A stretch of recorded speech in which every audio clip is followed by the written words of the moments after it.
Good evening. I'm George Herbig, Chief Forecaster here with Weather Now Kentucky. And yes, we have another winter storm approaching for Friday, so we're going to give you all kinds of information on what to expect on that.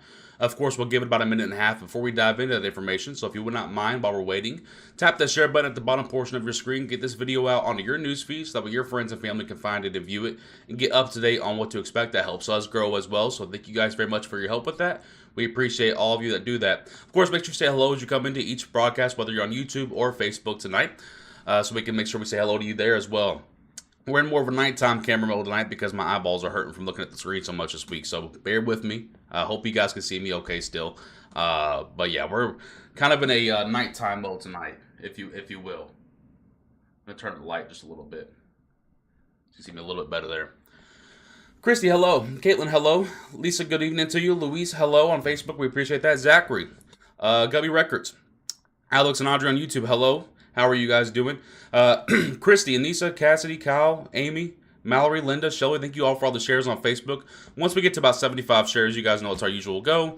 That's when we know it's go time. So again, once we get to that number, we'll kind of get rolling through here.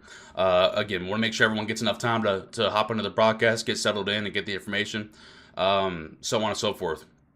The good thing is about this forecast, it's pretty much almost the same for everybody. So shouldn't be a whole lot of questions tonight. I'm sure there will be. But that said, the forecast is pretty much the same for everybody. Little differences here and there. We'll show you our latest thinking on things, as well as show you the current model data. We'll show you where the current warnings and watches are, when we expect things to kind of get going on here. I'm just kind of getting some things pulled up that I forgot to pull up before the broadcast. So again, once we get to about I don't know, again, what, 75 shares, we'll get to rolling through here. Becca, Bradley, Kathy, Rebecca, Becky, Christy, again, thank you for sharing the broadcast. We appreciate you on Facebook. Lacey, good evening to you on YouTube. Dan, good evening to you. Tim, hello. Bria, Stacy, hello on Facebook. Cantori's in Nashville, so you know it's real. Donna, hello, how are you doing? Ivy, hello. I don't have any errors on the broadcast itself, so it might be more of a connection from your side of things. Sandra, hello, how are you doing? Andrea, thank you for your 20 stars. We appreciate, or Andrea, thank you for your 20 stars. I appreciate that. Let me switch this sound over. It should be on my headset. All right, we'll give it about 20 more seconds, then we'll dive into it. Stephanie, Shannon, Bridget, Sabrina, Mark, Kristen, thank you guys for sharing and liking the stream. We appreciate you. Filet-O-Fish, extra tartar. I did get my fish sandwiches yesterday, so we're good to go. We're ready to roll now.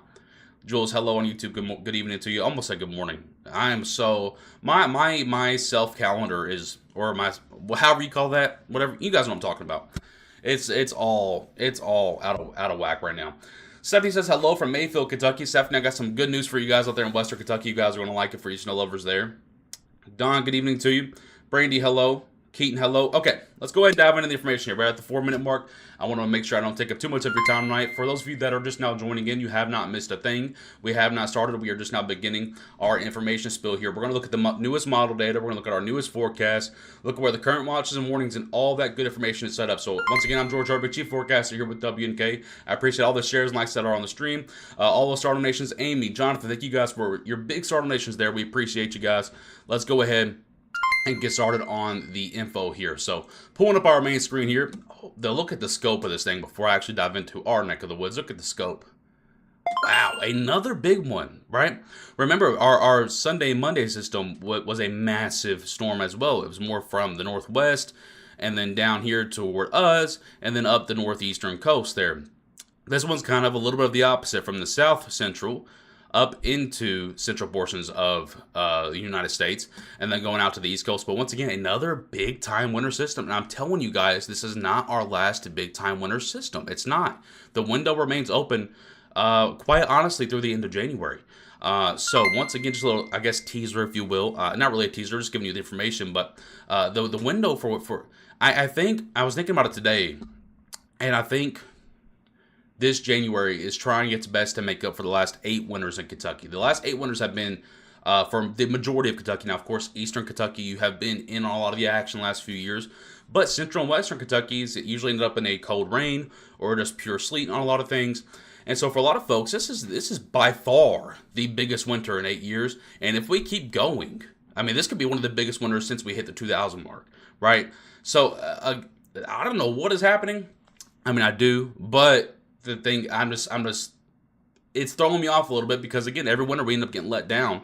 And here we are, and it's just like every system we are cashing in. This one, we should not be cashing in on this system. This should be a low pressure that goes through the Louisiana, Mississippi, Alabama, Georgia, out to South Carolina, and it should miss us. But there's a low pressure up in Canada that's working to try and pull the storm to the north, and that's why we're going to end up with another winter storm in Kentucky. So, looking in, zooming in here, the current watches and warnings, I will tell you, I know the radar kind of looks wonky with all the colors that's going on. That is because, for some reason, in South Central Kentucky, the winter storm watch is still up. They should have gone ahead and canceled that. Whenever they usually enter or issue a winter storm warning, they cancel the watch.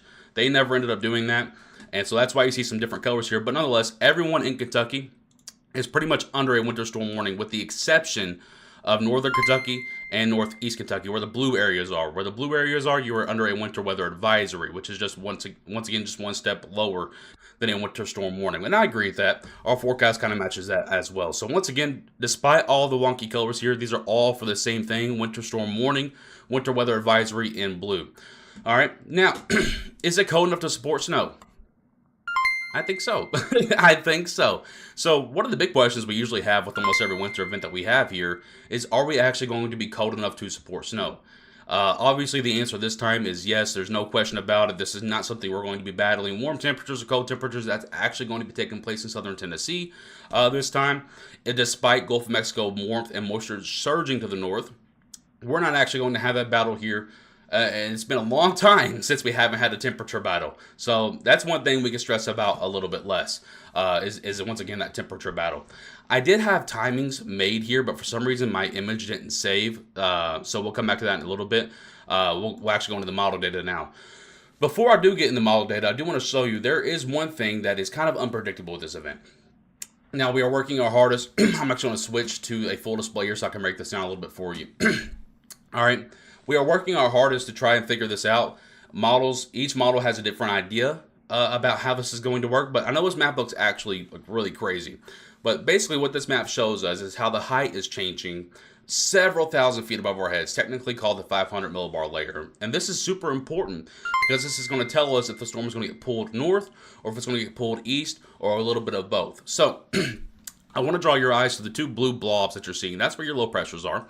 And those are the responsibilities for storms, all right? Low pressure down here in Texas. It's actually more over here toward the Gulf of Mexico now, or Gulf of America, if you will. Sorry, I had to throw that in there because someone made the comment the other day on my stream, and it was absolutely funny. So, this blue blob down here and this blue blob up in Canada, they're going to try to work together to what we call phase. And I know you guys have been around here a lot in Kentucky. You know that usually our phasing systems are how we get our bigger snowfalls in the state. The question becomes now, these will phase at some point, in my opinion. The question becomes when they phase, where they phase, and how strong the low pressure is. Those are all critical questions. We basically know where the low pressure is going to track. It's going to take a classic Appalachian track. We know that. We know we're cold enough to support snow. So we have two answers for critical questions already off the bat. The last question we have is, when do these phase, where do they phase, how hard they phase, and what's the result of that phasing action? So that's kind of the questions up in the air right now. So for those of you that are asking, what do we not know versus what do we do know? This is the only thing that we do not know for certainty. I feel like I have a good idea on what may occur, which is a phase somewhere over western Kentucky and then out toward the going out toward the ocean. But again, that's still kind of up in the air for now. So going to the model data, I want to start here. Let me go back to my main screen. So my sponsors can get some love because they're the reason we do what we do. So thank you to our sponsors, by the way. We'll get to their messages here in a moment. But I do want to start out here in the national view, and then we'll zoom into the regional, and then we'll zoom into the local view, okay? So just bear with me here. I just want to kind of show you the scope of this storm. So here it is once again. I'm going to kind of just get this on forward, and you'll see the low pressures down here where these big blobs of close lines are together down here on the bottom portion of your screen, and then that low pressure up here toward the southern portions of Canada. And so again, what's happening here is you can kind of see it for yourself in real time, is it's trying to pull that storm north to meet that low pressure up there. The only bad thing about that for you snow lovers is someone's going to get gypped on this. I'm telling you right now, someone's going to get gypped on this. Please don't message me with all kinds of hate messages because it always happens. So I'm telling you right now, someone's going to get dry slotted and someone's going to get gypped because as the storm is being pulled, it's being stretched, right?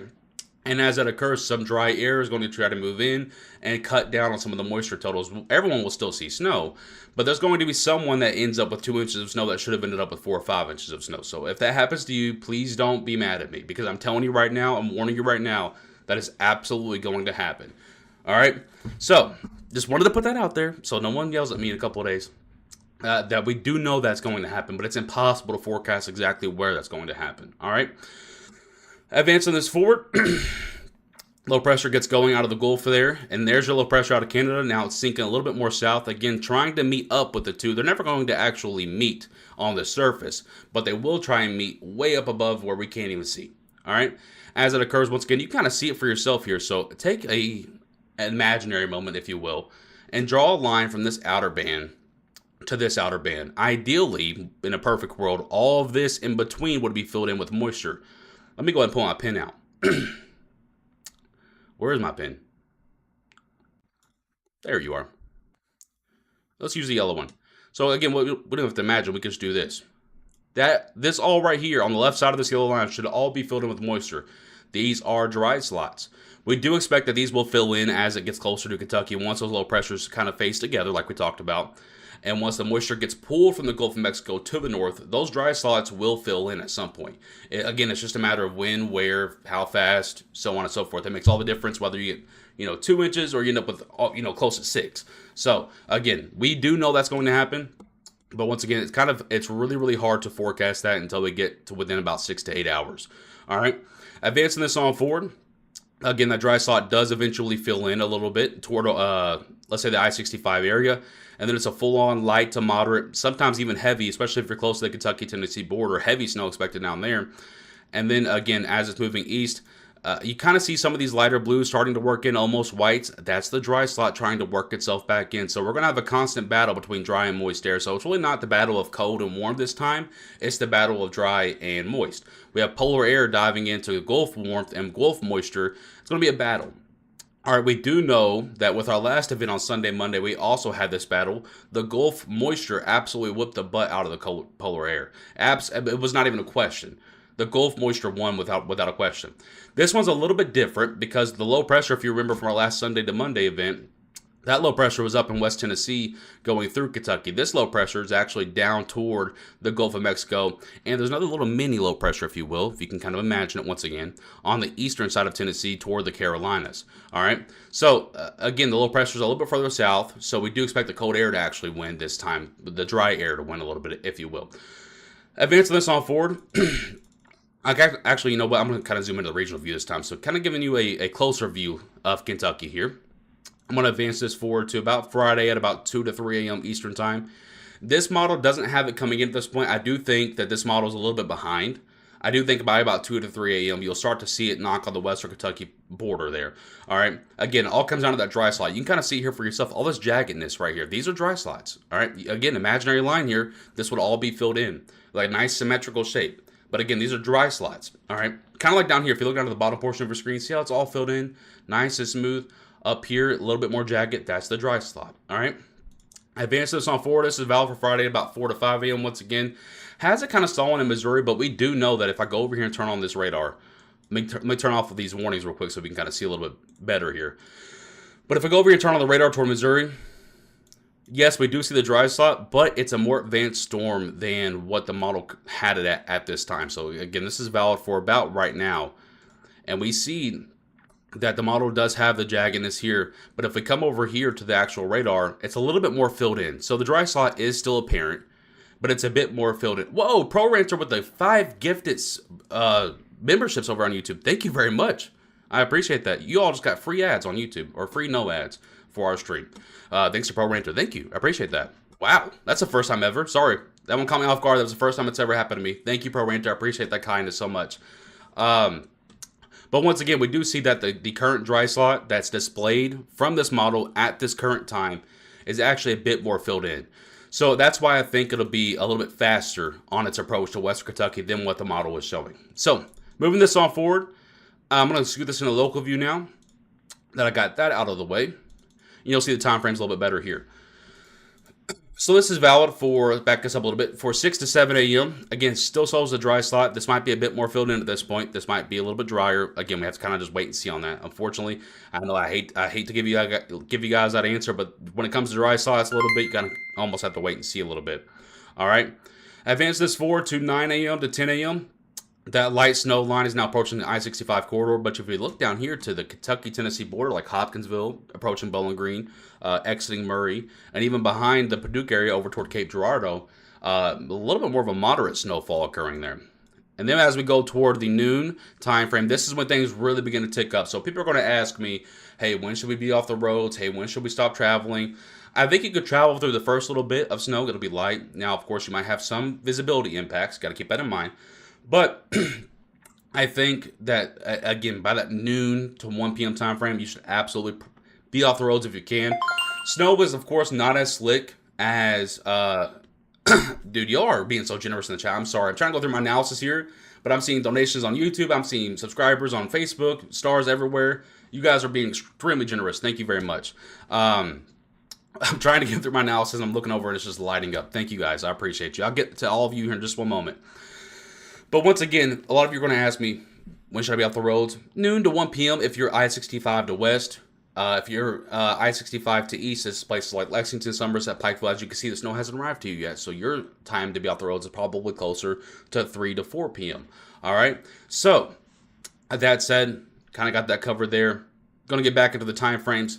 Advance us forward to 2 to 3 p.m. Eastern Time. Some heavier snow is now ongoing, pretty much from the I-64 corridor to point south. Here come your little dry slots in between. Again, we know this is going to happen. Someone's going to be, part of my language, someone's going to be pissed off at me because the forecast isn't right for the area. We already know this is going to occur. Again, it's impossible 26 hours out to predict where exactly that dry slot is going to occur. We do have a good feeling about it. We have reflected that in our forecast that I will show you here in just a moment. Advancing this to 4 to 5 p.m., we're starting to transition to a bit of a lighter snow at this point for good portions of Kentucky, a little bit of a moderate band because of a deformation band occurring back out in western Kentucky. Heavier snows over here in southeastern Kentucky because they're close to the low pressure. Sorry if you hear my dog barking, by the way. He's being bad today. Over here towards southeastern Kentucky, they're closer to the low pressure, so they're going to see a little bit of heavier snowfall. That's where more of the moisture is. Advances 4 to 7 to 8 p.m. You can see lighter snow still ongoing through much of Kentucky. Western Kentucky, your event's kind of ending at this point, but you got a lot of snow on the ground. I'll show you that here in just a second. Advances 4 to 10 to 11 p.m. Lighter snow's ongoing in eastern Kentucky. Sorry about that. Advancing to 1 and 2 a.m. on Saturday, the event actually ends for much of Kentucky. Maybe some backside light flurries that can never be ruled out. But once again, we do expect this to end by about Saturday at midnight for all of Kentucky. So here are the snow totals from this model particular alone. Again, I want to kind of just show you this, but this is not our forecast, so don't take this. I know you guys are going to see E-Town at 3.4 inches. You're going to be like, that's not exactly your forecast. I'll explain why here in just a second. So, closer to the Kentucky-Tennessee borders, where we do expect to see the heavier snows to occur, we've reflected that in our forecast. Out western Kentucky, I think this model is completely underdoing how much you're supposed to see. Paducah, I think you end up closer to 6 inches rather than 4 inches. Bowling Green, I think you end up closer to 6 inches than 4 inches, so on and so forth. So, I do think E-Town is also closer to maybe 5 inches rather than 3.4. But we do expect that this general northeast portion of the state, from, let's say, Lexington to points northeast, you will be the lowest spot in the state. You were the highest spot on Sunday and Monday, so kind of just a balance there. So that's the latest from that model. We do have our snow forecast to show you. Before that, of course, we do have some messages from our sponsors. Of course, without them, we're not able to be here for you guys 24/7. So stick around, hear them out. Only takes a minute and a half. And then when you get back, I have our snow forecast that we did change a little bit ready for you. And we'll explain what that looks like here in just a moment.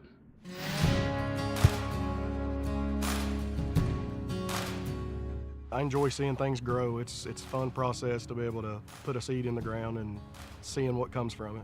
We always enjoy going to ROTS because they're always very helpful, and when we're in a need, they always get it done for us. You know, if we break down the field, I make a call to Right Implement, and they always have someone out within a reasonable amount of time.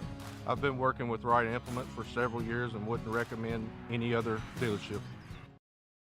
Thank you so much to Right Implement. I hear that they still have a lot of winter supplies in stock, so make sure you check out one of their 15 locations across the state. you're supporting a really great Kentucky business by doing that. FBI Buildings has over half a century of experience in renovating, remodeling, and rebuilding any residential and commercial building.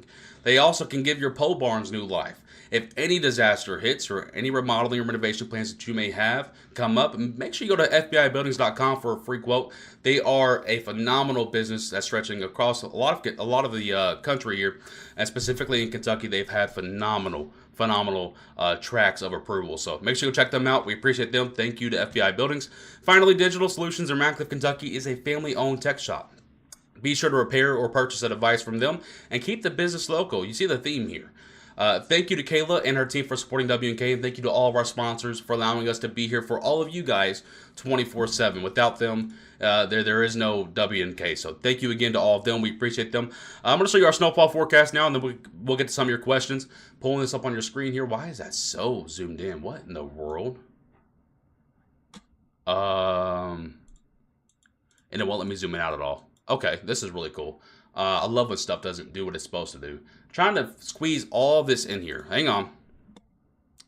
Don't you guys love when stuff doesn't do what it's supposed to do? Okay, there we go. Why was that so zoomed in last time? Okay, here's your expected snowfall totals by Saturday morning. Once again, we did make a few changes to this. Once again, we do reflect the changes in the dry slot up there for northeastern Kentucky. I do expect that there will be some mini dry slots, of course, anywhere in that blue or purple zone as well. That's why we give you a range. That's why we always tell you folks, don't look at the top number, and when the top number doesn't happen, please don't get mad at us, because we have to take into account the potential dry slots. And, of course, the potential heavier bands that may occur as well. The heaviest snow, without a doubt, will absolutely be in southern Kentucky. But for those folks in like E-Town, Owensboro, Louisville, Lexington, Cynthiana, Moorhead, Jackson, Pikeville, you're actually going to be about 3 to 4 degrees colder during this event than southern Kentucky, so you technically get a more efficient snowfall. So while southern Kentucky to the Tennessee border will see technically more moisture, you will see a more efficient snowfall, so that's where you make up some more ground. What I mean by efficient snowfall is there's a thing that's called snowfall ratio. Basically, on the average, for every 1 inch of liquid you get, you end up with 10 inches of snowfall. All right, that's around the 30 to 32 degree mark. Once you start going below that, let's say 24 to 25 degrees, that snowfall ratio increases. So you get a more efficient snowfall. So instead of that 10 inches for 1 inch of snow, or for 1 inch of rain, you actually end up with 13 to 14 inches of snow for every 1 inch of liquid. So kind of a balance there of making it up a little bit. So technically, southern Kentucky will see more moisture, but middle Kentucky can make up some ground because of the more efficient snowfalls. But without a doubt, I think Paducah to Hopkinsville, the higher end of the range is absolutely in question. Same thing can be said for Harlan down to that little corner of the right portion of the state. You can see a little bit on the upper echelon of that range as well. So again, these are expected snowfall totals by the late night hours on Friday going to early Saturday morning. Let me get to some of the incredible generosity that we've seen over the last few minutes, and then I'll get to a few questions. I'm not going to take a whole lot because the forecast is pretty simple. No ice expected, no sleet expected. Time frame. If you're in West Kentucky, it'll enter your area 3 to 6 a.m. Central Kentucky, 6 to 9 a.m. Eastern Kentucky, 9 a.m. to about 1 p.m. And then it all exits the area in the same pattern. Friday night for Western Kentucky, or Friday evening, I should say. Friday night for Central Kentucky. Late Friday night going into Saturday morning for Eastern Kentucky. So pretty straightforward forecast here, if you will. Jonathan with a lot of stars. 145 and then another 500. Thank you so much to you. I appreciate you, my friend. Thank you so much for your friendship. Amy with the subscription on Facebook, so technically a supporter. Thank you for your extra level of support there. Casey with the 1,200 stars on Facebook. I appreciate that. Casey with another 99 stars. Beth with the 100. Amy with the 20. Jonathan with another 100. Sadie with the 50. Casey also subscribed on Facebook. Thank you very much for that. We appreciate you. Casey just went crazy tonight, huh? Kristen with the 20 stars. Mike with 99 stars. Amy with the 500. Jonathan with another 200. My goodness, Jonathan. Deidre with the 99 stars, and so on and so forth. Thank you guys for all your shares, donations, likes, all that good stuff. I appreciate that a ton there. Pro Rancher, of course, with the 5 gifted memberships on YouTube. Again, thank you very much. All right, some of your questions now.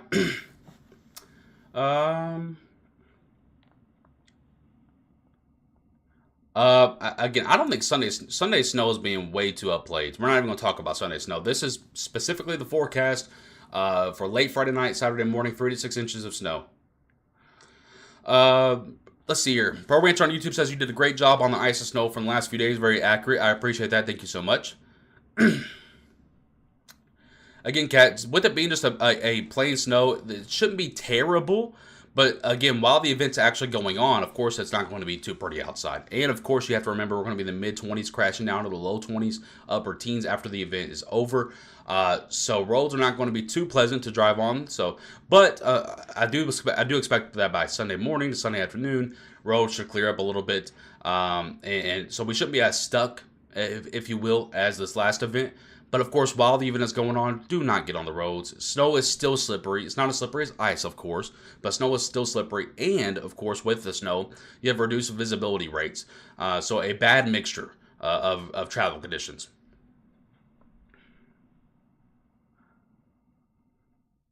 Again, we're not going to talk too much about Saturday or Sunday yet. How this event performs, of course, affects Saturday or Sunday. Sometime on Friday, we'll let you guys know of those details. I do think that Sunday is being way overplayed by some outlets. I don't think you're looking at a massive snow thing for Sunday. Kat, that would probably be a no.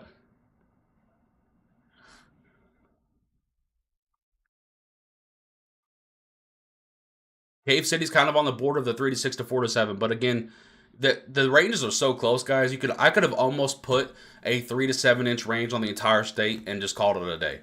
So I don't think it's that crazy of a difference, depending upon where you're at when you're close to those two lines.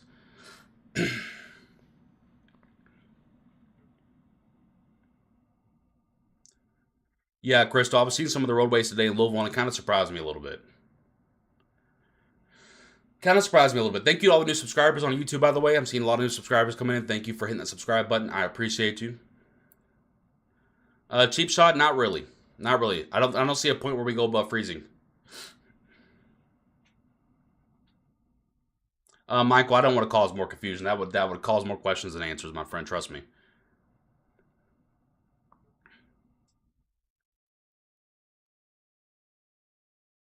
Frankie, about 3 to 6 a.m. That's Eastern time, by the way. All times we give are always Eastern. So if you're in Central time, of course, take an hour off that. My fuzzy hat and do a Russian folk day. Hey, whatever oils your gears, my friend. Thank you for your 100 stars, Jonathan. Again, the forecast is right there on your screen. So if you have questions on amounts, it's right there. Ashley, with your 50 stars, thank you so much. I appreciate that. Again, start times are early in the morning on Friday.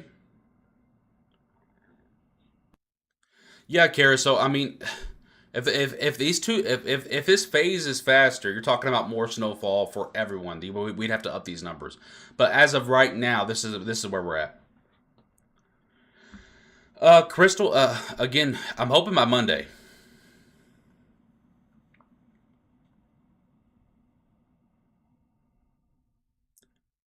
Yeah, again, Louisville starting again around that 6 to 9 a.m. time frame. Roads start to deteriorate afternoon, and 3 to 6 inches of snow is the expectations.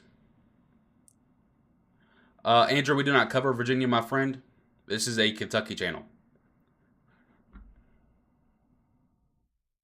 Again, Franklin, Kentucky, same time. I mean, same expectation. Franklin, Kentucky, 4 to 7 inches, so on and so forth from there. And then you're talking about the start time being 6 to 10 a.m. Eastern time. Same time frame for Radcliffe, 6 to 10 a.m. Eastern time.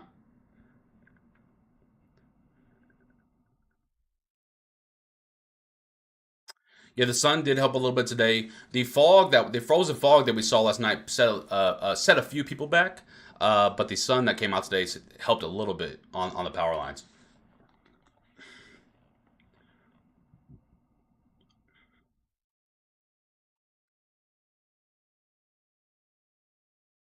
Is it going to stick? Absolutely.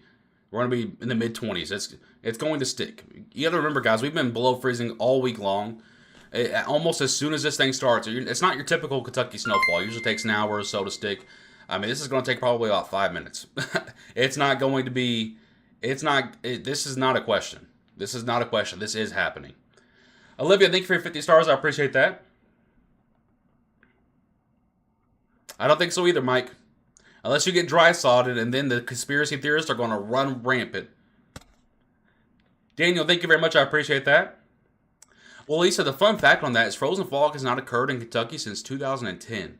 So you wouldn't be the only one that has not heard of frozen fog. It's been about 14 years since we've seen frozen fog in Kentucky. That's how completely just out of wonk this winter has been so far. I mean, it's like we hit the new year and someone flipped the switch. I mean, I don't know what happened. I mean, I do know what happened, but just for like broadcast speaking, it's like someone flipped a switch and it just went crazy. It just went crazy. Kentucky Cardboard on YouTube, thank you very much. I appreciate that. Rebecca, that same time frame, 6 a.m. to 10 a.m. 6 a.m. to 10 a.m. would be the common start time for most folks, by the way, Eastern time. It's east of I-75. You probably won't start till afternoon. And then west over there, Paducah, Madisonville, Hopkinsville, Owensboro, maybe Bowling Green, you will start a little bit sooner, closer to that 3 to 6 a.m. time frame in the morning. So for a lot of you, this is going to start within the next 12 hours. January has been a wild ride. This has been absolutely crazy. So our average snowfalls in Kentucky for an entire winter is 8 to 12 inches. A lot of folks in the state have already seen that out of one system. And we still have the window. Again, I want to reiterate, the window for winter events stays open until close to the Valentine's Day area from what we're seeing currently on long-range data. If you have missed out on some of these events, which, by the way, if this works out this way, this means most of the folks that missed out on the last event gets in on this event. So that means everyone in the state should already be, after this is said and done, close to their their entire winter totals on average. So pretty cool stuff to think about. Also very wild because, again, the last 8 winters in Kentucky or so have been very quiet for most folks, of course, with the exception of Eastern Kentucky, where you have seen a mini ice storm, a couple mini blizzards, if you will, over the last few years in Eastern Kentucky. But for the majority of the state, this has been the wildest winter in almost a decade. Genuinely. Thank you for your $2 super chat on YouTube, Kentucky's Cardboard. We appreciate you. Thomas, 6 a.m. to 10 a.m. Eastern time is when it starts. Roads start to really deteriorate for Central Kentucky after 12 p.m. Timmy, hello. Aaron with the 20 stars says, how would it be around 5 to 6 a.m. tomorrow during driving from E-Town to Louisville? The drive to your work in Louisville at 5 to 6 a.m. shouldn't be too bad. Probably going to leave just before it actually moves in. It's probably your drive back that's going to be pretty difficult. Adam with the 20 stars, I appreciate that. My car's been under 6 inches of ice all week. Yeah, it took me a couple of shifts, if you will, to get the car cleared out after that last event. That was insane. Pro Ranter just renewed his membership on YouTube. I appreciate that. Thank you for renewing your membership. Also enjoying the no ads on our streams over there. If you drive at night, please watch out for black ice. Absolutely, absolutely. Again, some of the salt and brine that's already on the road is going to help to melt a little bit of the snow at first, but when it does refreeze, it may refreeze as black ice. So, a good point there by Pro Rancher on YouTube. Adam with a 200-star donation on Facebook. I appreciate that. Thank you so much. Roberta with your 200-star donation as well. Thank you for that as well. It says appreciate you, George. Thank you.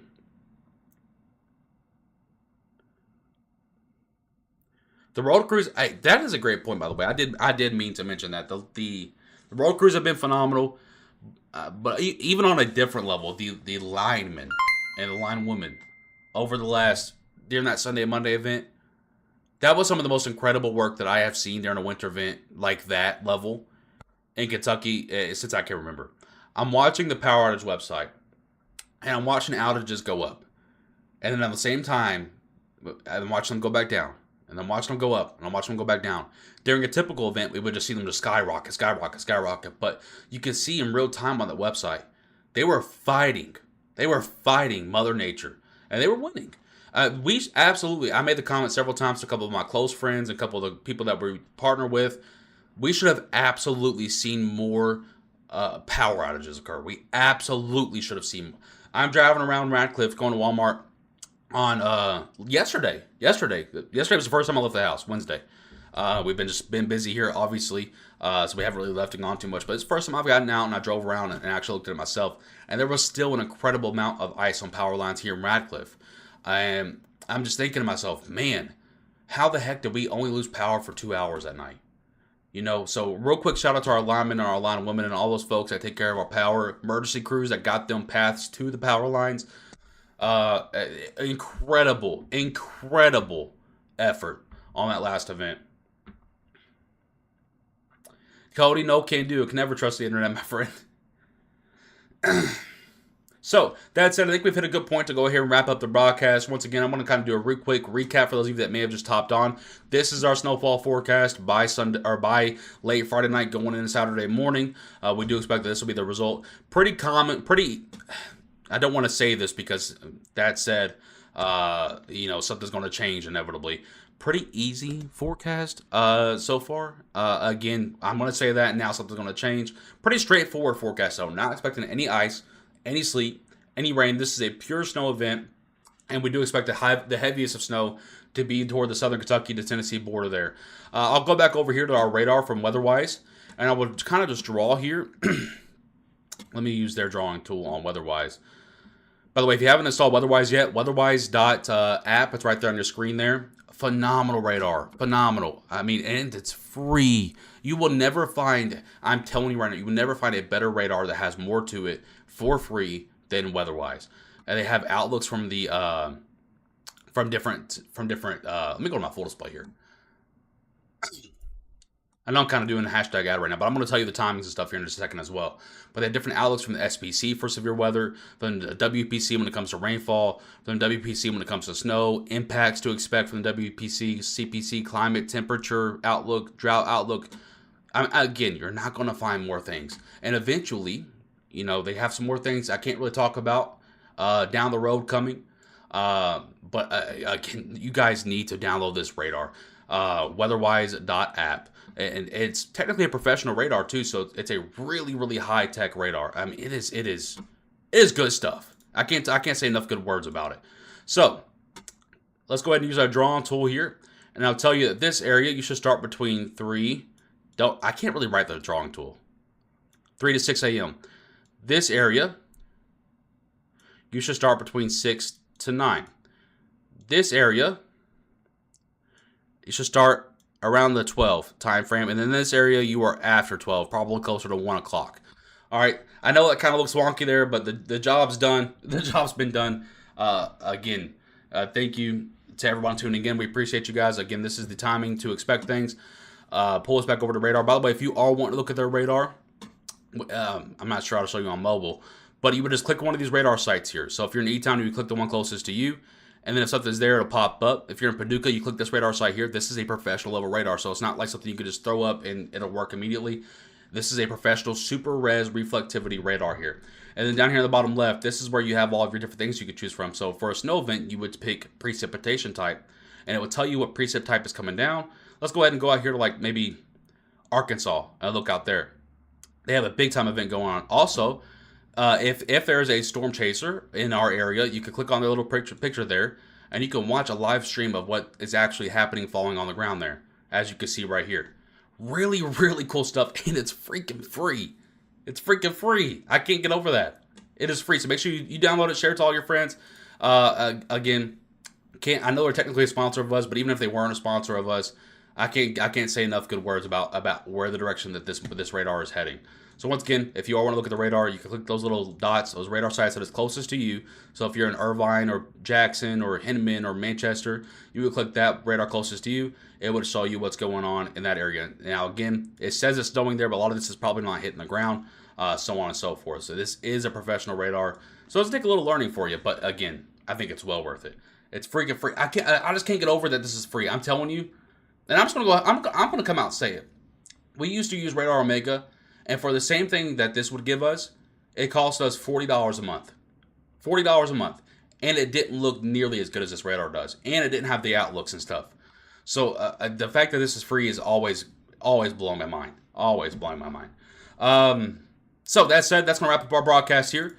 Thank you to all of our sponsors, FBI Buildings, Digital Solutions, WeatherWise, and Right Implement. We appreciate you guys. I thank you guys for tuning in and trusting our forecast. Of course, look out for several updates, not only like tonight, but tomorrow morning. And of course, we'll be live during the event tomorrow as well to track it here with you. I'm George Herbig, Chief Forecaster here with WNK. Until next time, stay safe, Kentucky.